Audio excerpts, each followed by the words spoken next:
Uma firme plataforma. Vi um grupo que permanecia bem guardado e firme, não dando atenção aos que faziam vacilar a estabelecida fé da comunidade.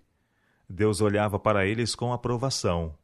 Foram-me mostrados 3 degraus, a primeira, a segunda e a terceira mensagem angélicas. Disse o meu anjo assistente: ai de quem mover um bloco ou mexer num alfinete dessas mensagens. A verdadeira compreensão dessas mensagens é de vital importância. O destino das almas depende da maneira em que são elas recebidas. De novo fui conduzida às 3 mensagens angélicas e vi a que alto preço havia o povo de Deus adquirido à sua experiência. Esta fora alcançada através de muito sofrimento e severo conflito. Deus os havia conduzido passo a passo, até que os pusera sobre uma sólida plataforma inamovível. Vi pessoas aproximarem-se da plataforma e examinar-lhe o fundamento. Alguns, com alegria, imediatamente subiram para ela.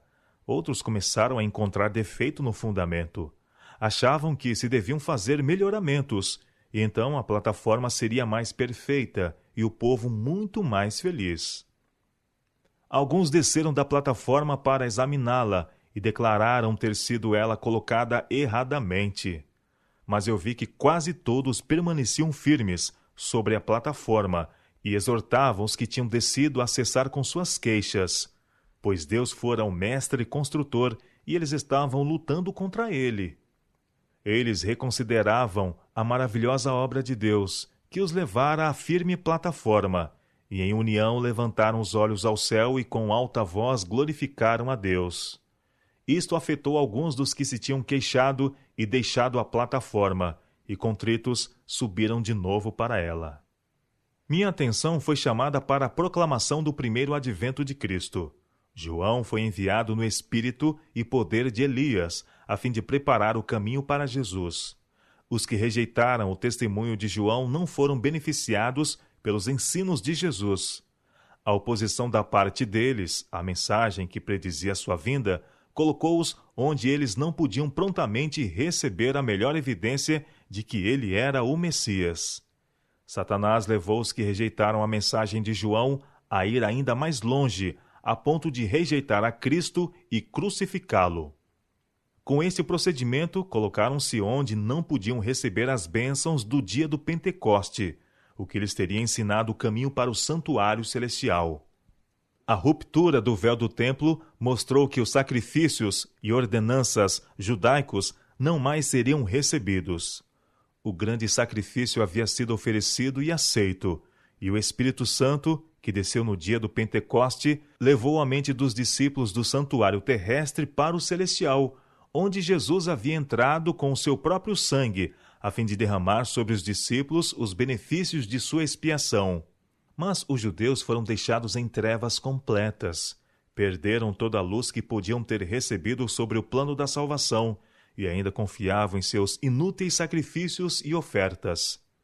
O santuário celestial havia tomado o lugar do terrestre, mas eles não tiveram conhecimento da mudança. Assim não podiam ser beneficiados pela mediação de Cristo no lugar santo. Muitos olham com horror para a conduta dos judeus em rejeitar e crucificar a Cristo, e, ao lerem a história dos vergonhosos maus-tratos que lhe infligiram, pensam que o amam e não teriam negado como fez Pedro, ou crucificado como fizeram os judeus. Mas Deus, que lê o coração de todos, tem posto à prova esse professado amor por Jesus. Todo o céu observou com mais profundo interesse a receptividade da mensagem do primeiro anjo.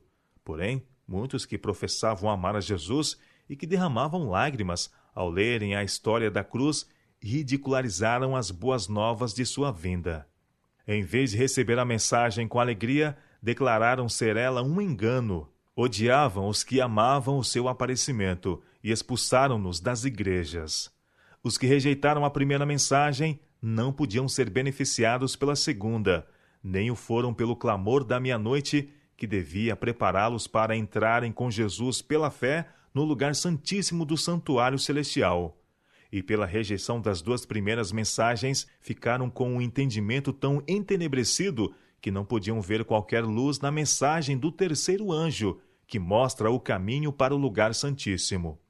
Vi que assim como os judeus crucificaram a Jesus, as igrejas nominais haviam crucificado essas mensagens e por isso mesmo não têm conhecimento do caminho para o Santíssimo e não podem ser beneficiadas pela intercessão de Jesus ali. Como os judeus que ofereciam seus inúteis sacrifícios, elas oferecem suas inúteis orações dirigidas ao compartimento de onde Jesus já saiu.